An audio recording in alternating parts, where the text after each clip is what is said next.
What is good, you guys? Welcome back to the April. Welcome back to a brand new video. We are here. We are back with a brand new video for you guys. And listen, we are back with Miami Heat basketball in the potential final game of the Miami Heat season. Who knows, man? This could be the final game of the Miami Heat season, but this could also be the game to send it to the playoffs officially. This is a do or die game, must-win elimination game in Miami. It's at home, and we have to win in order to stay in. Otherwise, we are eliminated and officially out of the tournament and out of the playoffs. I understand we are shorthanded, but the show must go on. And Chicago is a team that we can beat. And we have been used to being shorthanded throughout the whole season. It's not new to us. So hopefully these guys are ready. And hopefully Spo comes up with a good game plan and we're able to beat Chicago. Before we get into it, I want to make sure you guys leave a like, subscribe, and comment down below your thoughts, predictions, what do you guys want the Heat to do, keys to the game, all that stuff. I do want to say two things. One thing is go subscribe to my second channel in the description. Second thing is I'm starting to go live on YouTube a little more. Yesterday was my first ever live stream on YouTube. It was okay. I think 50 people tapped in.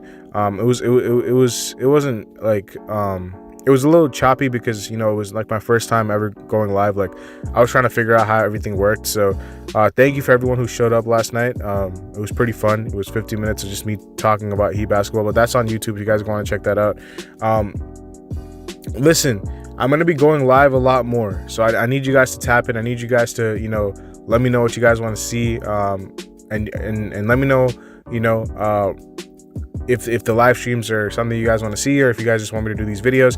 I want to go live just to interact with you guys, especially because we're getting to a point of the season where it's a very crucial part of the Miami Heat's season for now and the future. So it'll be really good to hear your guys' opinions in the chat when I go live. So I'm going to definitely, you know, go live more. So make sure you guys, you know, tap in whenever you guys get that notification. So turn on that notification button, the post notifications, and let's get right into it. You know, without further ado, we have the Heat versus Bulls.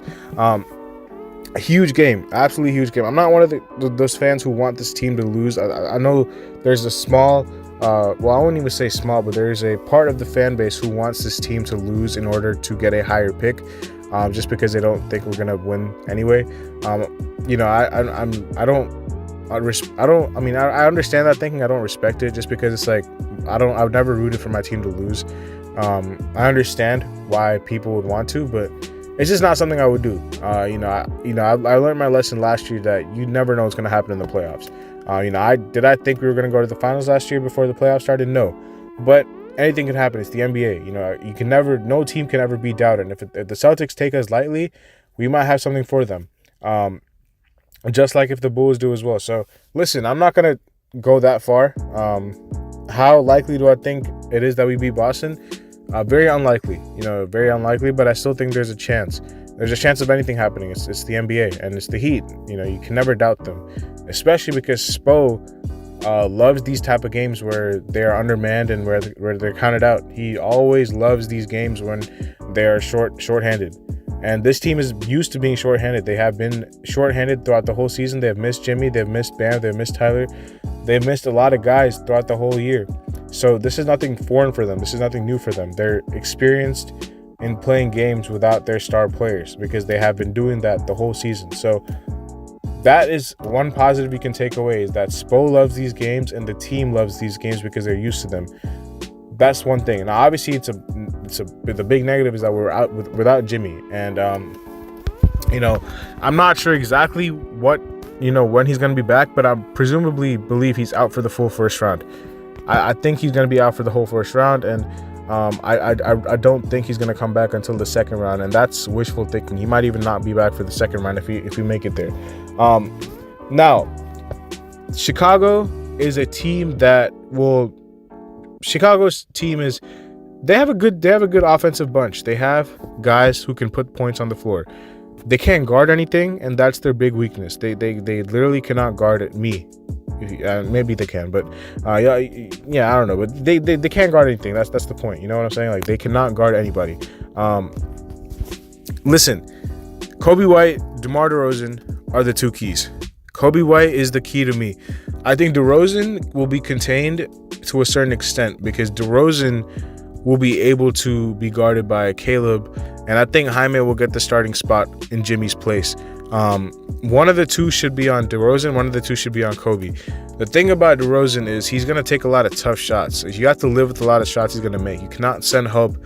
Maybe you can send help on DeMar, but it's no use because he's going to take a lot of contested shots anyway. So he's not going to create a bunch of space. He's going to take a bunch of tough mid-range shots. You live with those. If he makes them, he makes them. You just have to play good one-on-one defense, and sometimes better offense will be better defense. That's fine. With Kobe White, on the other hand, it's kind of like the Tyrese Maxey thing where you have to, make sure he doesn't get hot. If he gets hot, it's curtains because he dropped 42 in the playing game against Atlanta, and Atlanta did not guard anything. Atlanta has a terrible defense, but the Heat have guards in Tyler and Duncan and these guys who are not the best defenders either. And we're missing Jimmy. We're missing a really good defensive player who we can put on a Kobe White. So that's why I think Jaime should be inserted into the lineup. And I think Jaime should get the Kobe White assignment and Caleb should get the DeRozan assignment. After that, you zone them up. You do the same thing you did against the Sixers in the first half. The Bulls, who do they have inserted into the starting lineup if Alex Caruso doesn't play? It's probably going to be Javonte Green. If Alex Caruso plays, then they're going to go small. They're going to go Kobe White, Ayo Dosunmu, Alex Caruso, DeMar DeRozan, Vucevic. That is not a team that screams, three-point shooting to me. Off the bench, Dalen Terry, Javonte Green. Who else do they have? Javon Carter, Andre Drummond. Again, not a good three-point shooting team. They are very, very susceptible to miss threes. They like to do their scoring mid-range and in. The one guy who I trust extremely well to shoot that three ball is Kobe White. Ayo Dosunmu on occasion. Shout out to former Illini Ayo Dosunmu. Got to rep, the alma mater. Kobe White is really good. Alex Caruso is hit or miss from three. DeRozan is a non-factor from three. And Vucevic will step out there once in a while, but he likes to do his damage, inside, and mid-range and in mostly. So again, you can zone them up. They don't really have the playmaking on this team to break through a zone. They don't really have that experience. Alex Caruso is the one guy that I'm like, if he plays, because he's doubtful, I'm not sure if he's going to play or not.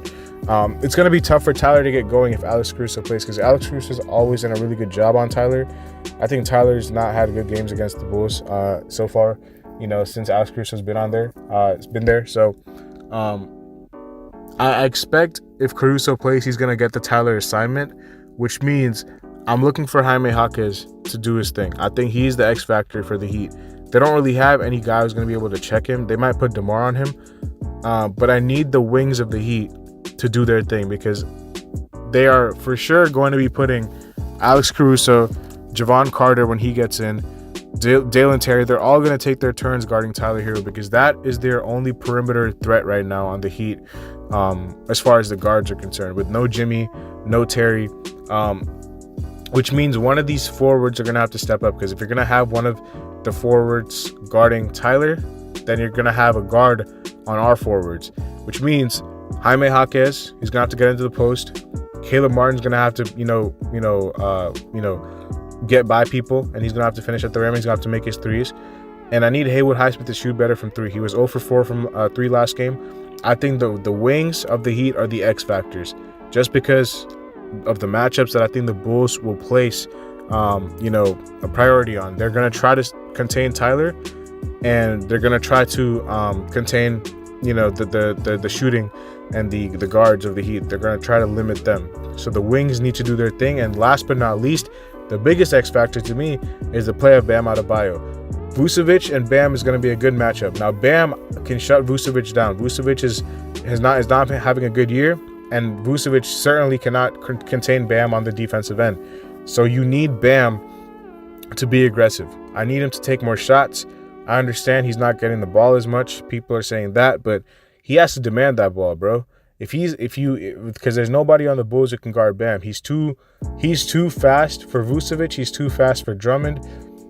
It's just a nightmare. I don't think anybody on their team can guard Bam. So Bam needs to set the tone on offense. It has to be Bam. It has to be the wings.